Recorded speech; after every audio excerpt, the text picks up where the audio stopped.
L'Ajuntament de la Selva, a través de la seva àrea de formació, ha posat en marxa un nou curs d'atenció sociosanitària a persones dependents en institucions socials. Es tracta d'un certificat professional adreçat principalment a persones a l'atur i que té lloc fins a finals de maig a les aules del Gil Cristià. Una dotzena de persones de totes les edats, la gran majoria de la Selva, estan prenent part en aquest programa enfocat específicament a facilitar la inserció laboral de l'alumnat.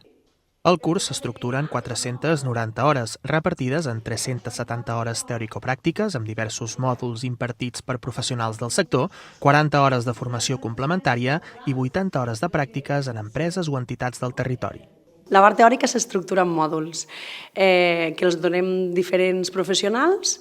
des de la part més tècnica de la professió fins a la part de primers auxilis i RCP, per exemple,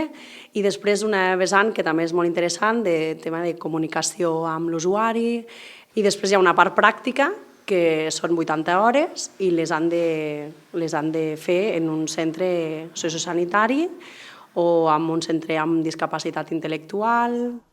L'actuació, que ha estat impulsada i completament subvencionada pel Servei d'Ocupació de Catalunya, el SOC, amb fons del Ministeri d'Educació, Formació Professional i Esports, compta amb sortides professionals que abasten des de la cura de persones amb diversitat funcional fins a la gericultura. A tot arreu on treballin amb gent amb algun tipus de dependència,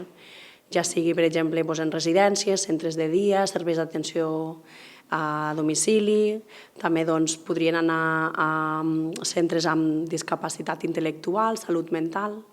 Més enllà d'aquest programa, les àrees de formació i joventut han obert les inscripcions per 2 nous cursos en col·laboració amb l'entitat educativa Fundació Siurana. Per una banda, el de monitor de lleure, que tindrà lloc cada dissabte al matí del 26 d'abril al 15 de juny, i d'altre, el de monitor de menjador, que s'impartirà de manera intensiva del 21 al 29 de juny. En el cas del de monitor de lleure, les inscripcions es podran formalitzar sempre que no s'esgotin les places abans, fins al 21 d'abril, i en el de monitor de menjador, fins al 16 de juny.